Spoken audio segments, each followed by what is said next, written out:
Boa noite a todos, sejam todos muito bem-vindos. Hoje nós vamos estudar o capítulo 15, não, 15 não, 15 mesmo. O capítulo 15 da obra Obreiros da Vida Eterna, com a nossa irmã Filomena Martins. O capítulo é Aprendendo Sempre.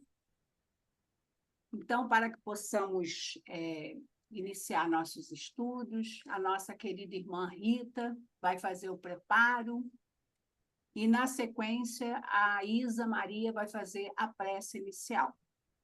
Pode começar, Rita. Boa noite. Do livro Minutos de Sabedoria, do Pastorino, na página 208. Estamos vivendo no século da luz. Não se deixe arrastar por ilusões, embora bem intencionadas. Raciocine imparcialmente e nada aceite sem entender. Se não compreende alguma coisa, não a rejeite. Procure aprofundá-la pelo estudo. Não se conforme com a pior das escravidões, que é a escravidão mental. Nascemos para ser livres, e só o seremos quando raciocinarmos livremente. Que assim seja.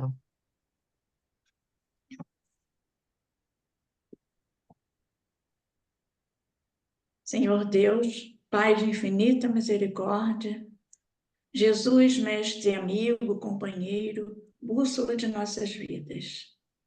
Amigos espirituais, agradecemos pela oportunidade desse momento, de podermos estar aqui para mais um aprendizado.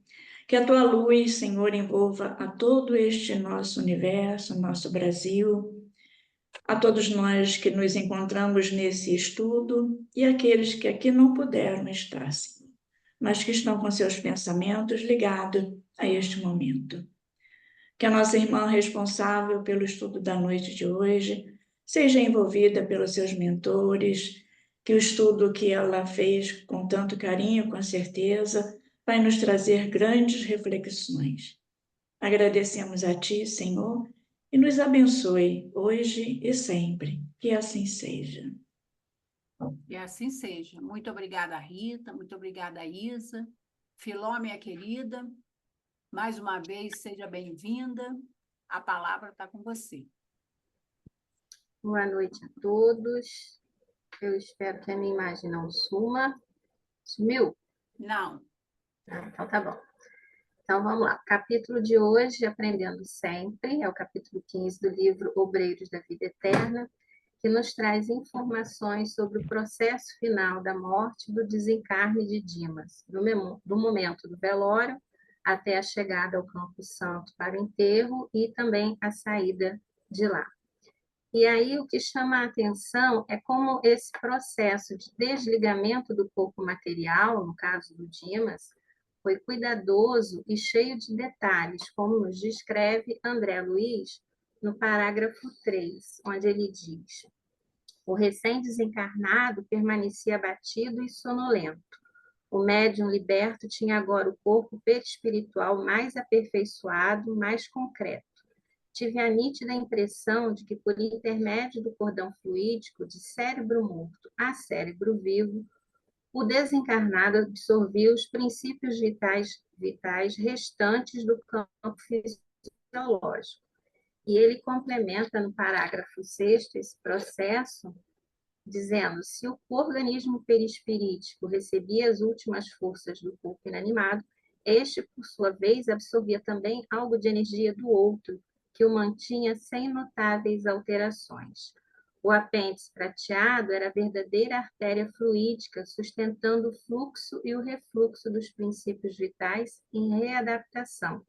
Retirada a derradeira via de intercâmbio, o cadáver mostrou sinais quase de imediato de avançada decomposição. E aí André Luiz faz uma comparação entre o corpo inerte, sem vida de Dimas, com a forma espiritual adquirida. Dimas, agora espírito, estava livre e despertava, ainda confuso com tudo que estava vivendo. E esse despertar acontecia ainda no recinto do velório, o que fazia com que ele buscasse entender o que se passava no ambiente. Dimas estava amparado pelo espírito da sua mãe, ainda angustiado, né? Ele recorreu, pediu a sua ajuda através da Mãe Divina, né? E por merecimento, a mãe de Dimas foi atendê-lo, foi recebê-lo, e ouvia dela as palavras de alento, a partir do parágrafo 10. Ela diz: ouça, Dimas, a porta pela qual você se comunicava com o plano carnal, somático, cerrou-se com seus olhos físicos. Tenha serenidade, confiança, porque a existência no corpo físico terminou. Refreie a emoção, que lhe será extremamente prejudicial. Sustente o equilíbrio diante do fato consumado. Não tenha preocupações com os que ficaram. Tudo será remediado como convém no momento oportuno. Faça valer a confiança sincera e firme em nosso Pai Celestial. E ela ainda lhe esclarece que a sua posição é de convalescente, cheio de cicatrizes que exigem cuidado. E o Jerônimo, no início, havia observado junto a André Luiz como Dimas havia melhorado graças à influência da equipe espiritual, bastando o desligamento do último laço para que Dimas retomasse a consciência de si mesmo. E essa influência, esse amparo espiritual, permanece junto a Dimas até a última morada, como ressalta a sua mãe, aconselhando-o a não temer, a não dar guarida ao medo, que sempre estabelece perigosas vibrações de queda em transições como a que ele estava passando.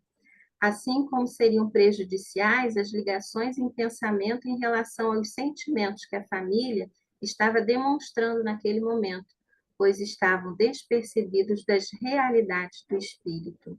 Mais uma vez, ela o aconselha a abster-se a responder as perguntas feitas por eles ao cadáver.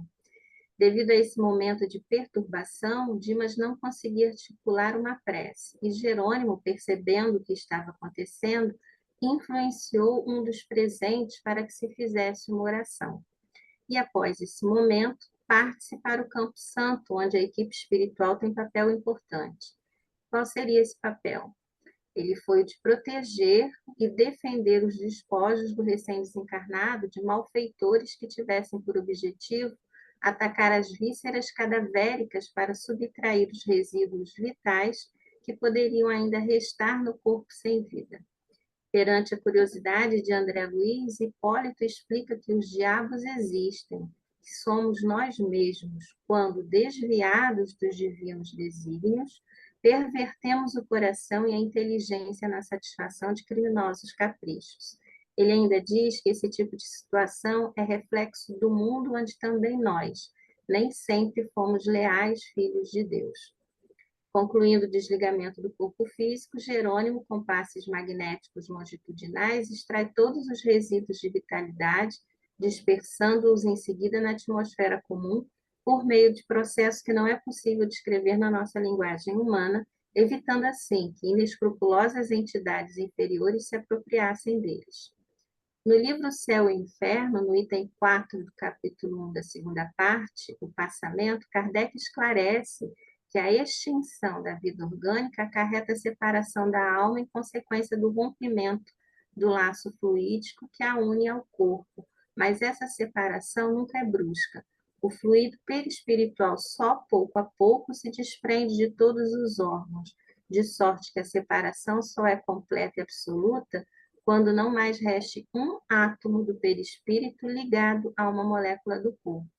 E ele frisa que a sensação dolorosa da alma por ocasião da morte está na razão direta da soma dos pontos de contato existentes entre o corpo e o perispírito, e, por conseguinte, também da maior ou menor dificuldade que apresenta o rompimento. Não é preciso, portanto, dizer que, conforme as circunstâncias, a morte pode ser mais ou menos penosa. Finalizado o desligamento, André Luiz tem encontros com dois espíritos que sofrem, que estão perturbados e são, mais uma vez, encontros que promovem a aprendizagem, não só de André Luiz, mas de todos nós. André ouve uma senhora que chora desesperada e pede socorro. Após ouvi-la, observa que ela está ligada pelo fio fluídico que lhe sai da cabeça e se aprofunda só lá dentro, mas sem a luz prateada, e ela reclama que sente o corpo desfazer-se. Ele se preocupa em ajudá-la, mas é advertido por um espírito que colabora no campo santo, advertindo que ela não pode ser libertada ainda, pois se mantém tal qual viveu, preocupada com os prazeres da vida material e distante das coisas espirituais, alimentando ódio e revolta, e que, se voltar ao lar, destruirá o que encontrar à sua frente. O outro espírito é de um senhor de idade avançada sentado em cima da sua sepultura, preocupado com sua fortuna, gritando para que André se afaste. Diante do espanto de André Luiz, esclarece o servidor que outros, em piores condições, furiosos e perversos, se precipitam para as esferas subcrustais nas trevas pesadas, tal o estado deplorável de suas coincidências. Em O Livro dos Espíritos, no capítulo 3, Retorno da Vida Corpórea à Vida Espiritual, subtítulo Perturbação Espírita, da questão 163 a 165, encontramos esclarecimentos a respeito das perturbações pós-morte. Na questão 163, Kardec pergunta: a alma deixando o corpo tem imediata consciência de si mesma? E os espíritos respondem: consciência imediata não é bem o termo. Ela passa algum tempo em estado de perturbação. Na 164, ele pergunta: todos os espíritos experimentam no mesmo grau e durante o mesmo tempo a perturbação que se segue a separação da alma e do corpo? E eles respondem: não, isso depende da elevação de cada um. Aquele que já está purificado se reconhece quase imediatamente, visto que já se libertou da matéria durante a vida física, enquanto que o homem carnal, aquele cuja consciência não é pura, conserva por tempo mais longo a impressão dessa matéria. E a última questão: o conhecimento do Espiritismo exerce influência sobre a duração mais ou menos longa da perturbação? E eles respondem: uma influência muito grande, uma vez que o espírito já compreendia antecipadamente a sua situação. Mas a prática do bem e a pureza da consciência são os que exercem maior influência. O Kardec continua explicando aqui que no momento da morte, tudo a princípio é confuso. A alma necessita de algum tempo para se reconhecer. A duração da perturbação que se segue à morte do corpo varia muito. Pode ser de algumas horas, de muitos meses e mesmo de muitos anos. É menos longa para aqueles que, desde sua vida terrena, se identificaram com o seu estado futuro, porque então compreendem imediatamente a sua posição. Essa perturbação apresenta circunstâncias particulares segundo o caráter dos indivíduos e, sobretudo, de acordo com o gênero de morte. Nas mortes violentas por suicídio, suplício, apoplexia, ferimentos, etc., o espírito é surpreendido, espanta-se e não acredita que morreu, e sustenta essa ideia com obstinação. Surpreendido de improviso pela morte, o espírito fica atordoado com a brusca mudança que nele se operou. Para ele, a morte é ainda sinônimo de destruição, aniquilamento. Como ele pensa, vê e escuta, não se considera morto. A perturbação que se segue à morte nada tem de penosa para o homem de bem. É calma e em tudo semelhante à que acompanha o despertar tranquilo. Para os que não têm consciência pura, ela é cheia de ansiedade e de angústias, que aumentam à medida que eles se reconhecem. E aí, no Céu e Inferno, Kardec também nos diz que a causa principal da maior ou menor facilidade de desprendimento é o estado moral da alma. A afinidade entre o corpo e o perispírito é proporcional ao apego à matéria, que atinge o seu máximo no homem, cujas preocupações dizem respeito exclusivo e unicamente à vida e gozos materiais. Ao contrário, nas almas puras, que antecipadamente se identificam com a vida espiritual, o apego é quase nulo. E desde que a lentidão e a dificuldade do desprendimento estão na razão do grau de pureza e desmaterialização da alma, De nós somente depende o tornar fácil ou penoso, agradável ou doloroso esse desprendimento. E aí a gente chega num pensamento de que, assim, como eu estou vendo a minha vida futura, né? Como é que eu estou me preparando para isso? E Leon Denis, no livro Depois da Morte, no capítulo 36, Os Espíritos Inferiores, o autor escreve que o espírito sofre as consequências naturais de seus atos, que recaindo sobre ele, glorificam-no ou acabrunham. O ser sofre na vida de além-túmulo não somente pelo mal que fez, mas também pela sua falta de ação e pela sua fraqueza. O sofrimento é inerente ao estado de imperfeição. Atenua-se com o progresso, desaparece quando o espírito vence a matéria. Então, Leon Denis vem exemplificando situações de alguns espíritos situações que alguns espíritos passam por conta de suas atitudes e escolhas. Ele fala do avarento. Pungente é a desolação do avarento que vê dispersar-se o ouro e os bens acumulados pelos seus desvelos. A esses permanece preso, apesar de tudo, atormentado por uma terrível ansiedade, entregue a transportes de fúria indescritível. Ele também fala dos orgulhosos, poderosos, que são situações dignas de piedade, pois abusaram da sua fortuna e de seus títulos, pensando apenas na glória e no bem-estar, desprezando os pequenos, oprimindo os fracos. Mais assustadora é a condição dos espíritos cruéis, criminosos, daqueles que fizeram correr o sangue ou esmagados sob os pés da justiça. As lamentações, maldições de suas vítimas ressoam aos seus ouvidos durante um tempo que lhes parece a eternidade. E os egoístas, homens exclusivamente preocupados com seus prazeres e seus interesses, preparam-se assim um penoso futuro.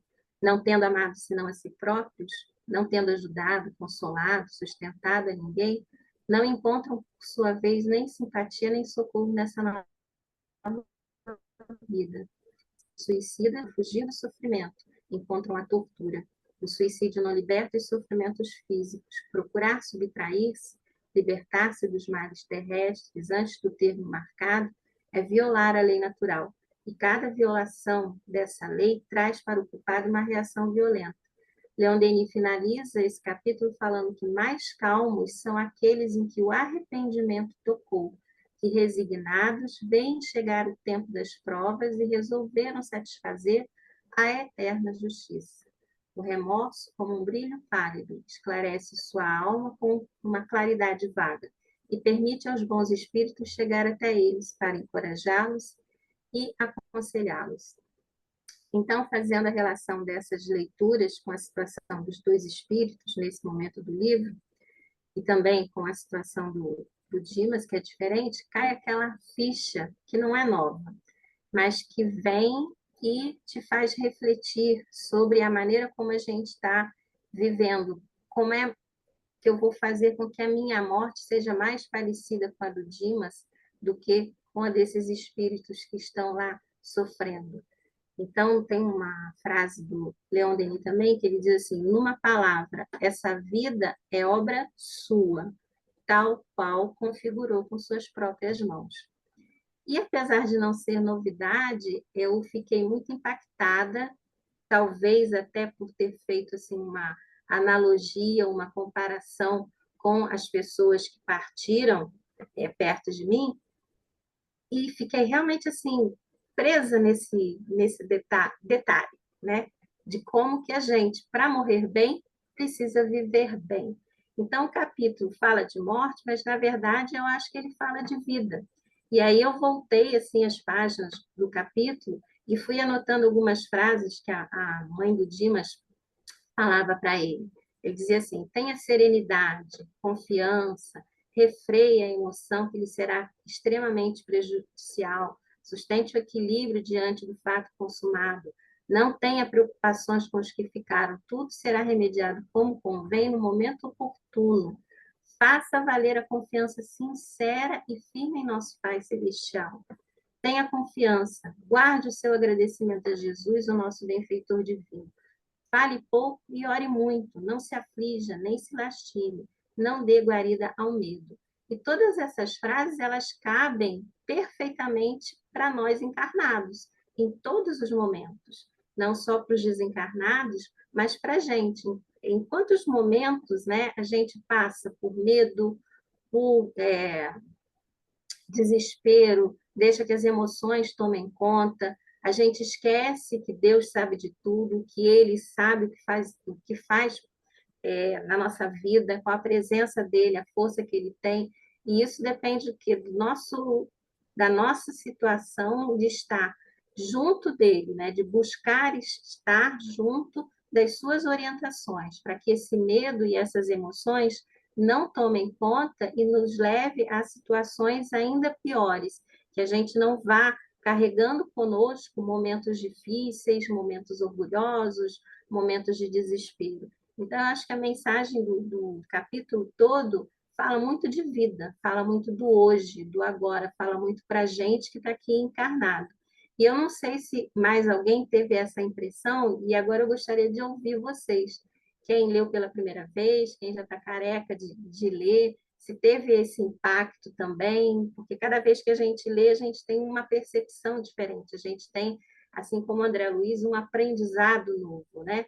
Então, assim, como me impactou muito, eu queria ouvir de vocês também. Qual foi a reação de vocês lendo esse capítulo, seja na primeira vez ou seja depois, né? Podem abrir os microfones.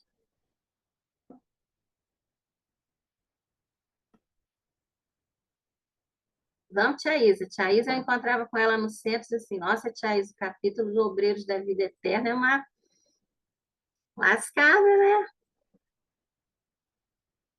Ele chama, ele puxa a orelha mesmo. E Maria Tereza desligou e desligou. Ligou e desligou. Vamos, gente.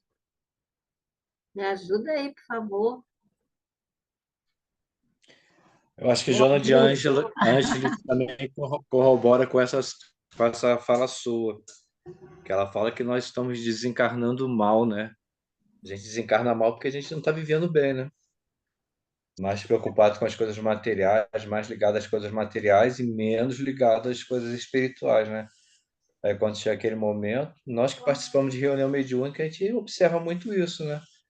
Aqueles espíritos agarrados às coisas, né? O desejo de vingança, de querer tomar conta do que foi dele em terra, né? E realmente isso deve causar um mal-estar muito grande no espírito, né? E a E eu, gente sinceramente, também, eu não parei para pensar, não, mas com certeza, né? A gente vai viver em maus lençóis, né? Porque nessa vida louca que a gente tem, né? A gente pouco para meditar, para orar, para essas coisas todas, né? a gente não se Uma dá coisa eu sei que é conta. certo. Uma coisa eu sei que é certo, tá? Eu não tenho estrutura para ir para o inferno, porque eu não suporto calor. Não, o que é interessante no livro, inclusive, que ele fala, né, dos próprios dos diabos que existem em torno, não é? Que eles existem realmente, mas a gente não se dá conta, né? A gente procura até evitar falar neles, mas existem, eles estão aí. E é interessante porque o capítulo traz essas preocupações do morrer bem, como a Filó falou, né? A Filomena falou, e o livro do Céu e Inferno, a essência dele é essa mesmo, né? Nos ensinar a morrer bem. Não é ter o medo de, mas estar preparado para. E essa questão do desapego, mais uma vez reforçando, principalmente no processo do velório ali, a gente está sempre respeitando aquele momento, né? Porque a visão que ele nos dá desse processo todo de desprendimento, que não, no caso de Dimas, não foi tão rápido, né? E olha que ele tinha lá, dentro de tudo aquilo que ele viveu no bem, né? Fazendo as coisas que ele deveria, ele teve teve as suas benesses, né? O acompanhamento, todo o processo de apoio nesse desencarne.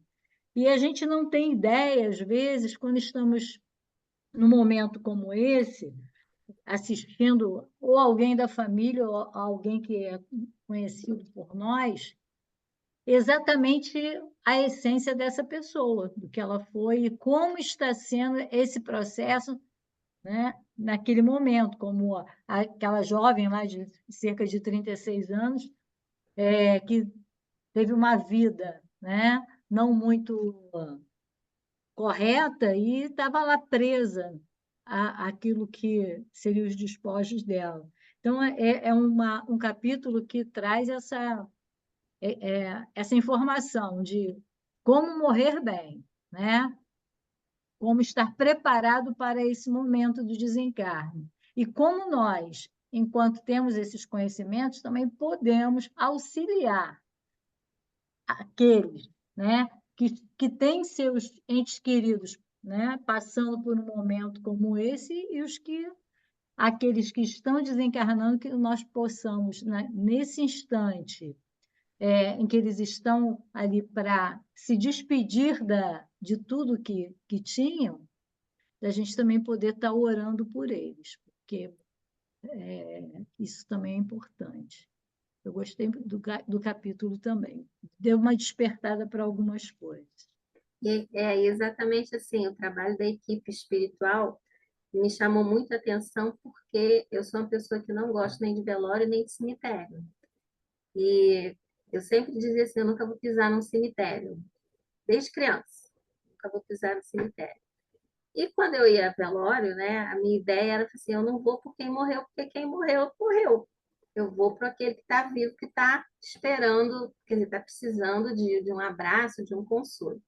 E aí, lendo o livro, assim, a importância da prece, a importância desse trabalho espiritual que a equipe faz para acolher, e você que está ali assistindo o velório, você tem uma função ali também, né? Então, o Senhor ali foi intuído pelo Jerônimo para que fizesse uma prece, que o Dimas não estava conseguindo. Então, a sua energia, o seu pensamento naquele momento é super importante. Então, teve um despertar nesse sentido também, né? Você não imagina a trabalheira que é para a equipe espiritual fazer esse desencarne, esse desligamento.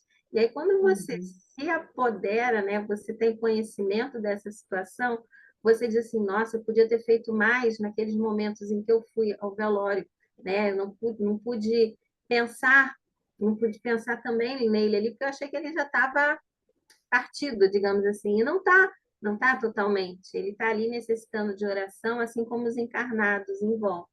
Então, é um trabalho muito meticuloso e de muito carinho, né? Que a equipe tem, obviamente, da maneira como você viveu, você vai morrer também, você vai ter o merecimento ou não. Mas, de qualquer maneira, a equipe espiritual vai estar sempre presente, né? De um jeito ou de outro, e vai estar sempre presente ali, auxiliando aquele desligamento. E é importante que a gente que está ali tenha essa visão e essa compreensão da importância de estar ali, orando por aquele que está indo e por aqueles que ficaram também.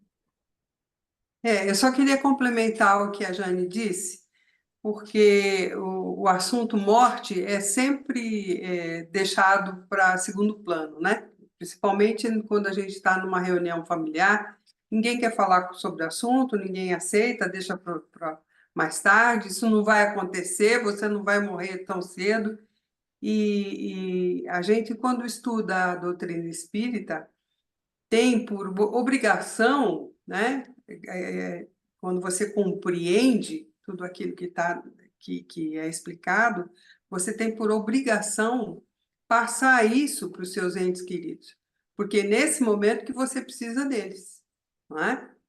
Até mais do que quando você está vivo, porque você precisa que alguém te ajude a se soltar, a se desligar, né? E quando as pessoas ficam muito aflitas, muito desesperadas, elas só prejudicam, né? Então, o que a gente tem que passar para aqueles que nos amam é: se você me ama de verdade, você vai me ajudar no momento que eu mais preciso de você, que é no momento em que eu tenho que partir, eu tenho que me desligar. E eu falo isso de experiência própria, porque eu acompanhei os 5 últimos dias da minha mãe, e eu ficava do lado dela 12 horas por dia. Então, ela estava semi-consciente, e eu dizia para ela, olha, não tenha medo, você vai porque tem muita gente te esperando, tem muita gente que te ama muito, que está ansiosa para te rever. Então, aquilo me doía o coração, mas eu sabia que aquilo era o melhor para ela. E a hora que ela desencarnou, eu senti um alívio muito grande, porque eu senti que ela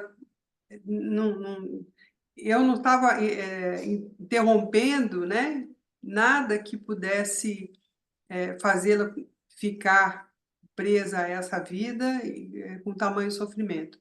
Então, eu acho que isso que a gente tem que incutir nos nossos filhos, nos nossos companheiros, em todos aqueles que nos amam realmente, para que eles tenham essa consciência, sabe?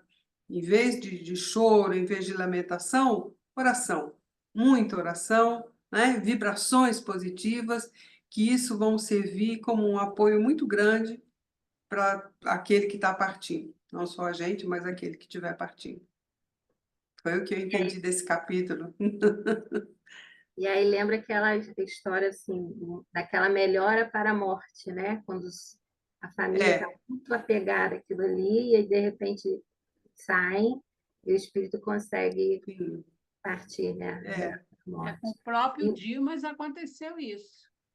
Sim. A própria história do Dimas relatada no livro aconteceu isso. Eu achei engraçado, né? Como as percepções, elas nem seguem caminhos diferentes, né? Assim, o que me surpreende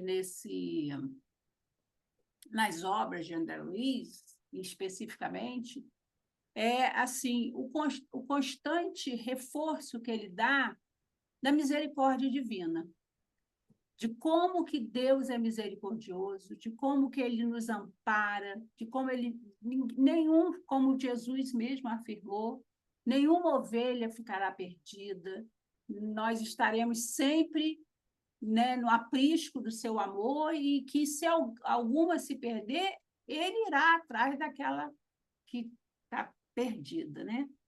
E aí eu reparo isso nos detalhes da obra, quando ele fala dessa questão mesmo dos dois irmãozinhos que estavam lá no cemitério, presos ainda aos seus despojos, né? E aí André Luiz, naquele afã de querer ajudar, com o que ele aprendeu recentemente, né? Ele aprendeu que se pode desligar os laços, né? Ele já queria logo romper o cordão de prata para ajudar, né? E aí o senhorzinho lá, que é o trabalhador do cemitério, né?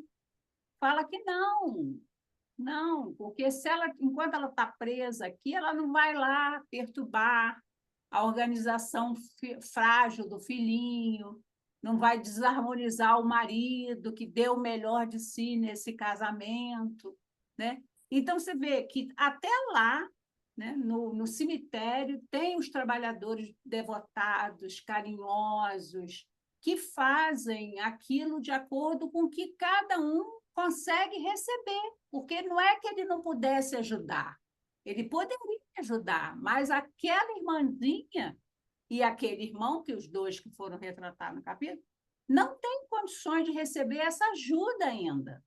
A ajuda que eles estão recebendo é o que eles precisam para o momento, né?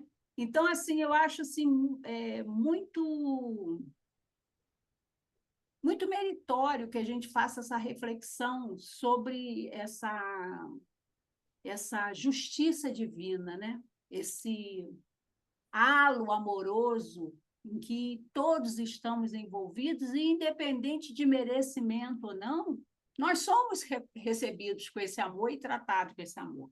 Aí, no início, quando ele fala que o cordão de prata ainda ligado aos despojos de Dimas, havia uma retroalimentação, né? Como ainda não tinha totalmente partido o cordão de prata, ele estava se retroalimentando. O espírito mandava energia para o corpo e o corpo mandava energia para o perispírito, né? Havia uma retroalimentação ali. E aí eu fico pensando nesse aspecto mesmo, da sutileza dos detalhes da obra divina, né? De como que nós somos criaturas assim, aparentemente tão... E a riqueza de detalhes com nosso corpo é constituído, os recursos para que a gente alcance tudo aquilo que a gente precisa alcançar, né? Então, é assim, eu acho deslumbrante, eu acho assim que eu gostaria até de poder entender melhor todo esse conteúdo científico que é trazido na obra de André Luiz. É claro que cada vez que a gente lê e estuda, gente que já leu e estudou algumas vezes, a gente consegue perceber essas nuances que não tinha percebido anteriormente, mas que realmente é muito, muito rico. O nosso organismo físico, ele é rico, né? Ele é rico, de uma riqueza impressionante. E é aquele corpo que, como disse a mãe do André Luiz, né? Se debruce lá no caixão e preste a sua homenagem a esse instrumento que te serviu nessa encarnação, né? Essa parte me chamou muita atenção, porque eu acho que assim, nunca eu ia pensar que, enquanto espírito, Sim. eu, ao lado do meu corpo, iria agradecer pela máquina que Deus me deu para Sim. viver essa existência, né? Assim, a gratidão ao corpo mesmo na hora do desencarne. Sim. E, assim, outra coisa que me ficou assim também impactada, né? Assim, a gente não liga, sabe? Corpo, a gente vai morrer, ele vai ficar aí, né? Mas a gente não pensa que a gente, para estar aqui, precisou dele. E precisa ser grato, né? Ele é o instrumento. E aí, Ele a reflexão que eu sempre fico fazendo assim, meio assim, maravilhada, né? É que se o corpo material, que é um instrumento que vai ser entregue à natureza para retornar a pó, né? Do pó vieste ao pó retornará, trabalhado com toda esse amor, esse carinho, essa riqueza de detalhes. Então, imagina o nosso espírito, né? Que é imperecível, vai durar, né? Com destino à Helena, perfeição. os próprios fluidos finais que ele manipula e Dispersa, né? lança, né, junto ao cosmos universal, justamente para que ele não fosse utilizado de forma inadequada por aqueles espíritos mais sofredores e necessitados que estavam ali perto. Aí a gente vê esse respeito todo, né? Que é dado a tudo que nos serviu enquanto corpo aqui, né? E que estamos retornando a esse momento espiritual. E a cada capítulo, e a cada livro, e a cada capítulo que a gente lê dessa obra de André Luiz, a gente vai descobrindo cada vez mais o quanto ele é, né? Curioso e proativo, porque ele quer mesmo estar ali envolvido e realmente se envolve de uma maneira que a gente fala assim, nossa, será que, né, eu vou ter essa oportunidade? Mas é muito interessante. Eu pensei que Jane ia dizer assim, quanto mais a gente lê, menos a gente sabe. Mas isso também, essa frase você conhece, né? A gente Essa lê, menos a frase gente você sabe. conhece. Porque são detalhes assim que você não consegue abstrair, você não consegue concretizar na tua frente essas nuances que a Helena está falando, né? Que acontece. É um processo divino, só tem essa palavra mesmo para dizer, né? Um processo divino que a gente não tem alcance para compreender. Sim. E eu Só acho sei que nada sei, né, o Filó? Exatamente. E eu acho também que esse despertar nosso acontece num processo, né? Se a gente pensar que a gente está mais próximo do nosso início, né, que é mundo primitivo, e agora estamos na segunda escala, mundo de provas e regenerações, então a gente está ainda muito embrutecido. Às vezes a gente precisa também dar esse desconto para os nossos erros, nossas invigilâncias. Não, claro, nos sentarmos no banquinho e nos acomodarmos e dizer, mas é só assim mesmo, deixa para a próxima. Não é isso que eu quero dizer. Eu quero dizer que a gente precisa alimentar a nossa mente com essas reflexões, mas também nos perdoarmos por ainda não alcançarmos todo o conhecimento, porque não é para conhecereis a verdade vos libertará.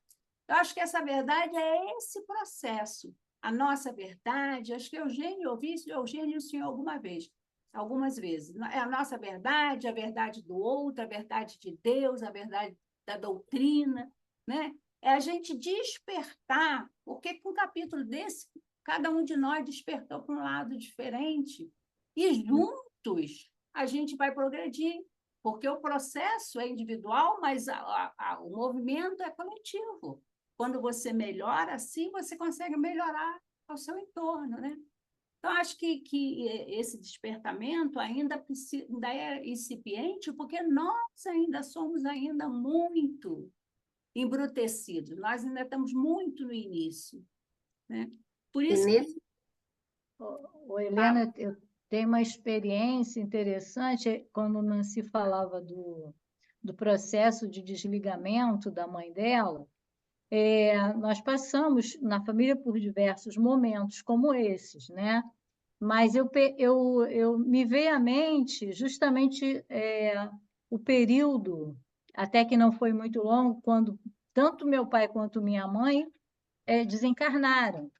E que é interessante, porque você falando isso agora também me colocou numa reflexão que não tivemos o desespero do afastamento. Eu digo eu e os irmãos. Não vivemos aquele desespero que a gente vê muitas vezes, né? Por você estar se distanciando momentaneamente. Lógico, já estava na doutrina espírita, já estava dentro do processo, isso já tem 6 anos, mas me veio à cabeça assim, que inconscientemente, tudo que eu aprendi dentro da doutrina espírita, mesmo que eu não tivesse focada naquilo ali, naquele momento, o meu inconsciente trouxe a memória, né, do que nós deveríamos fazer, do que naquele momento nós deveríamos estar prestando a homenagem, o respeito e a tranquilidade para que tanto um quanto o outro, no seu momento certo, pudessem estar indo com tranquilidade, percebessem na tranquilidade também dos filhos e de quem estava lá, que eles poderiam ir com calma. Então, isso assim, uma coisa que está latente na gente, mas no inconsciente, sim, né? E aí mostrando justamente o respeito, olha, vá em paz, né? Sigam o caminho e vocês serão amparados por aqueles que já estavam lá há mais tempo aguardando vocês. Isso eu acho muito legal. Eu acho aí a beleza da doutrina espírita, né? Fazendo esse lado de nos amparar, do sim. Pai de nos acolher, né? De Jesus de mostrar, meu filho, você está no caminho certo. Isso aí. Acho que hoje eu não falo mais, só faço a prece final. Esperança e consolações. E Agora aí, é a vez da tia Isa e depois da Eugênio.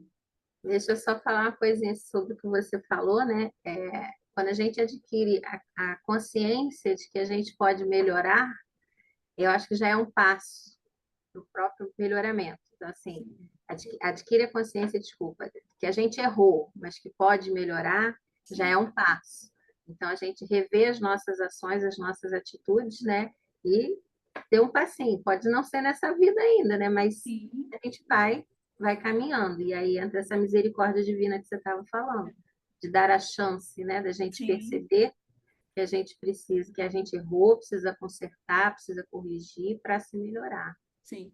E é no esforço mesmo, né? Que você vê que no próprio Livro dos Espíritos fala, é nos esforços que fazem para domar as suas próprias mais inclinações. Então, é o esforço mesmo. É a reflexão, né? Você reflete naquele conhecimento e vê no que você errou e se esforça para quando você se encontrar novamente naquela situação, porque é através das situações que a gente é testado, né? Quando a gente se encontrar novamente ali, a gente ter a reflexão presente, não é para reagir diferente. Né? Então, é esforço mesmo, é perseverança, é esforço, é confiança, que é o que tudo essas frases que você destacou aí, que a mãe falou para ele.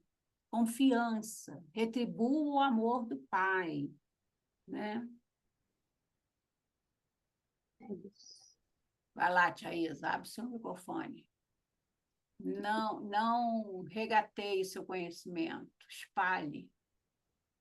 Enquanto a Isa pensa, a Nancy falou o quanto é difícil a gente falar sobre morte em família. Eu lembro que uma vez na escola, eu quis trabalhar com as crianças um livro chamado A História de uma Folha, do Léo Buscaglia, que ele fala da folha quando ela nasce na árvore e aí ela vai secando, vai caindo.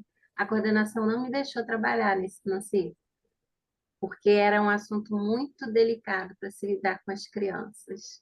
Como ela não me conhecia, era meu primeiro ano lá na escola, eu não sei o que ela pensou que eu fosse fazer com o trabalho do livro, mas eu achei uma pena, porque a gente precisa falar sobre a morte com as crianças também, para que elas possam crescer nessa confiança de que quando os entes vão morrendo, esses entes estão em bom lugar, vão estar em bom lugar, e a gente precisa orar por eles. Eu fiquei muito triste, porque é um livro lindo, muito lindo.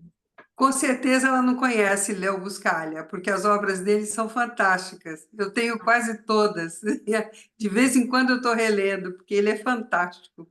E esse Não é é? próprio para criança, né? Então, Pois é. é triste de não poder trabalhar com ela. É. Que pena. Vai lá, Thaís.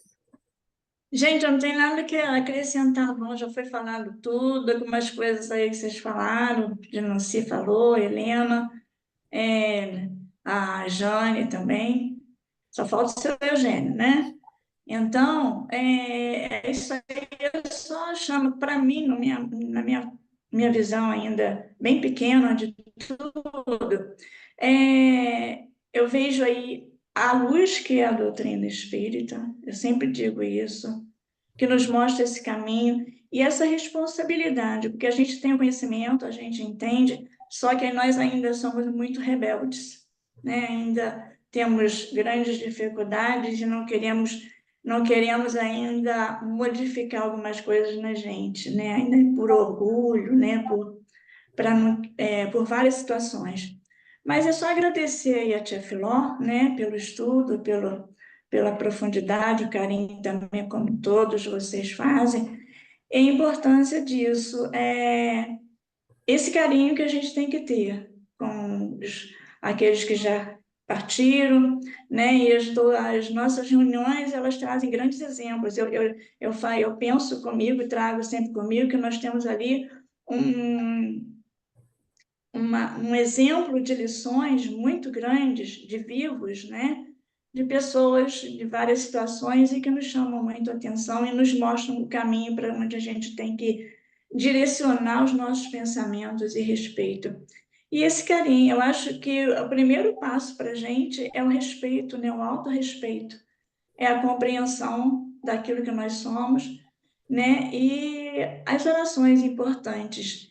E como nós devemos conduzir os nossos pensamentos para aqueles que já retornaram, que é uma estrada, né, de ida e volta. Então, o que eu penso chega até eles com muito carinho, com muito respeito, né, principalmente com perdão sincero, que é o perdão do esquecimento. Então, é essa lição, esse livro do André, ele traz aí com esse questionamento dele, ele toca em pontos muito importantes, né, e que às vezes chocam, e a delicadeza, né? Eu sempre digo, a delicadeza do nosso organismo, delicadeza da criação do mundo. É justamente isso, esse cuidado, né, de Deus com todos nós, com todo esse universo. Só agradecer mesmo, Filó. Muito obrigada aí. Que a gente continue firme, né, escorregando, né, tropeçando, e lembrar também que uma coisa que me chamou a atenção aí, da importância da dor. A dor é libertadora. E a fé é sempre aquilo, ter a certeza daquilo que virá será o melhor sempre para a gente. Que a gente saiba guardar essas flores dentro da gente, para que elas possam florir com muita força para a gente. Que lindo. Eugênio, gostaria de comentar alguma coisa? É um pouco difícil fazer qualquer comentário depois que tantas mulheres inteligentes fizeram os seus. É quase um risco de morte. Mas eu achei muito interessante, pegando o gancho do comentário da Nancy, que sobre assim, não digo a preocupação, né, mas a ocupação como ela teve, que nós devemos ter em divulgar os conceitos da doutrina, sem obrigatoriamente para pessoas que, às vezes, em função do título da doutrina, né, espiritismo, no caso, né, que nós usamos, tenham resistência a ouvir as verdades que a doutrina tem. Então, Brunner, né, que é um pedagogo bastante conhecido, diz o seguinte: há sempre uma maneira honesta de se ensinar uma verdade a uma criança. Considerando que nós somos todos crianças espirituais, há algum tempo eu venho conversando com a minha criança, um pouco mais velha que eu, que está no andar de cima, de 95 anos, sobre algumas questões numa linguagem que não seja contundente, em função de eu estar falando com uma filha de Maria, irmão de congregados marianos, de toda uma tradição, porque quando a gente às vezes entra com todo carinho, boa vontade, numa conversa com alguém, se nós não tivermos algum cuidado em como abordar as questões, né? Nós estamos falando sempre no meio daqueles que já estudam como nós o assunto, a pessoa cria uma barreira natural por todo o sistema de crenças que nem consciência sobre elas às vezes tem, né? Então, eu acho que o nosso processo educacional, tanto o sistemático como o assistemático, sistemático ainda é mais, né? Deixa-se discutir, às vezes, uma ideologia de gênero, mas não se deixa discutir as questões da própria vida, né? E da morte.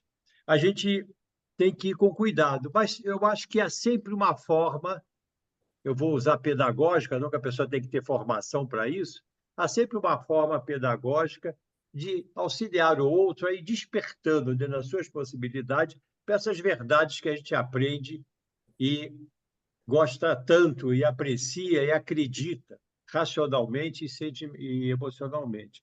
Eu acho que o título do capítulo nos dá uma boa orientação, aprendendo sempre. O primeiro passo para qualquer atualização, né? Parafraseando Hermance Dufour, do primeiro passo, que é a posição de aprendiz para uma reforma, eu prefiro a atualização do nosso pensar, nosso mesmo, né? Então, foi de muito aprendizado, uma exposição de Filó sempre muito precisa e até com vamos dizer, estímulos à extrapolação do assunto em si, aprofundando, né? E queria finalizar, né, pelo respeito que eu tenho, quanto ao conhecimento, quanto às imensas possibilidades do perfil do Chico, dizendo: Chico, você é uma pessoa de extrema complexidade, capacidade e competência. Então, quero te tranquilizar. Você tem perfil, sim, para também ir para lá.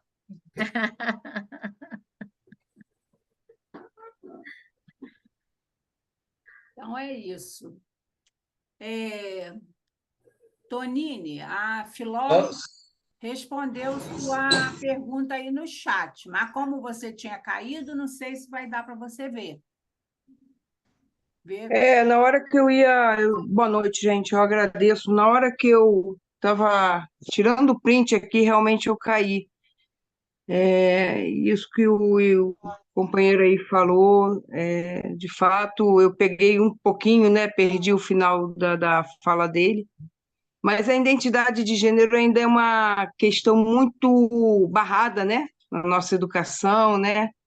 E não ideologia, mas a identidade de gênero, sim. Ideologia de gênero já é um outro sentido, um pejorativo. E, sem dúvida, uma coisa não exclui a outra, né? A gente necessita muito falar sobre a morte, sim, sobre a passagem, né? E eu também tive uma experiência muito infeliz, porque eu não conheci o espiritismo, fui criada na Igreja Católica, e quando eu perdi minha avó, eu fiquei 3 anos em profunda depressão, né? Praticamente perdi 3 anos da minha vida por não ter um entendimento mais, digamos, refinado, né? Das questões da vida. É isso, mas agradeço. Se puder, por gentileza, me falar o nome, eu anoto aqui. Agradeço, porque é interessante até para passar, sabe? Eu tenho muita rede com o pessoal da educação, e é importante passar esse conhecimento, né? Quem sabe nas escolas nas quais essas pessoas estão dando aula, a gente consegue falar sobre o assunto. Obrigada pelo estudo, obrigada aí toda a equipe de vocês, maravilhoso. Muito obrigada. O nome do livro é A História de uma Folha e o autor é Léo Buscaglia. Ah, perfeito. Muito obrigada, gente. Eu vou compartilhar isso.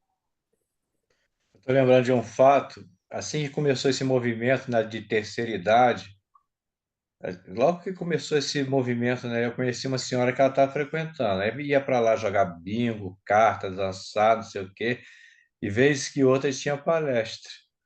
Aí um dia ela falou comigo que eu nunca mais volto lá. Eu falei, mas por quê? Eu vou para esse lugar para ficar falando de morte. Já era uma senhorinha bem, já bastante idosa, não queria ouvir falar de morte, não. Saiu do movimento, perdeu as atividades porque não concordou que a pessoa estava falando de morte. Ué, Existem maneiras e maneiras de se falar de morte. Ah, mas com certeza a pessoa deve ter falado com carinho, era que queria ouvir. Papai, eu comprei áudios para ele, né? Vários áudios, quando ele não conseguia mais ler. E aí, no início, ele assistia, ele ouvia os áudios, gostava. Aí, depois, na determinada época, ele virou e falou: não quero mais ouvir isso, não, só fala de morte. Quero ouvir mais não. Bom, gente, muito obrigada, Filó, por excelentes reflexões que você trouxe, essas excelentes estudo que você realizou. A semana que vem Eu agradeço a oportunidade, porque a gente sempre aprende, e quando faz estudo aprende mais, porque é obrigado a estudar, né? Mas queria agradecer a participação de todos por enriquecerem esse momento também. Muito bom. Semana que vem nós vamos receber um irmão lá de Pernambuco, Milton Salles Lozano Oliveira, para estudarmos o capítulo 16, Exemplo Cristão. Então, fica aqui o convite para estarmos juntos na próxima semana e a prece final com a nossa irmã Jane. Então, meus irmãos, vamos elevar o pensamento ao Pai e agradecer a oportunidade do estudo desta noite.